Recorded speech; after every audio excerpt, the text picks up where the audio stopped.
Bad Bunny is an American citizen, but Puerto Rico is not part of the United States. Let's talk about the status of Puerto Rico. So you'll often hear people refer to Puerto Rico as part of the United States. And what they're generally referring to is the fact that Puerto Rico is a U.S. territory. But in actuality, Puerto Rico is the property of, but not a part of the United States. That distinction matters and has real consequences for people living on the island. The U.S. acquired Puerto Rico, Guam, and the Philippines and established a protectorate over Cuba following the Spanish-American War. Now, the U.S. has a long history of seizing land and then establishing territory. So the acquisition of these islands wasn't something novel. But there was a pretty big difference between these territories and the island. These island territories didn't have major white settlement. Populations were overwhelmingly non-white. So where previous territories had generally become states, this seemed less appealing to the government. This led to a series of Supreme Court cases referred to as the insular cases. Insular in this instance meaning referring to island. The insular cases establish a couple main things, the first of which is the idea of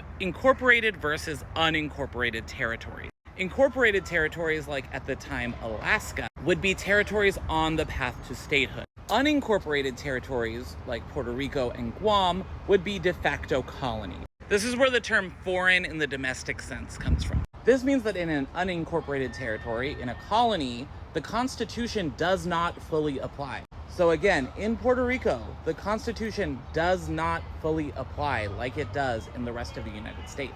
Because again, it's not part of the United States. It is the property of the United States. This also meant that at the time, people who were born on the island, since they were not born in the United States, were not given citizenship. This changed in 1917. But the fact that the Constitution does not fully apply still holds true. So while Puerto Ricans on the mainland have full privileges of citizenship, Puerto Ricans on the island do not. They do not have voting representation in Congress. They can't vote for president. Per a decision that was 8-1 in the Supreme Court just a few years ago, Puerto Ricans living on the island still don't get things like supplemental security income. And these cases, which are still good law, meaning they're still in effect, are full of racist language, referring to Puerto Ricans as savages and aliens. And these ideas are still super prevalent today, both the idea that Puerto Ricans are too different to ever be incorporated, but also that they are incapable of governing themselves.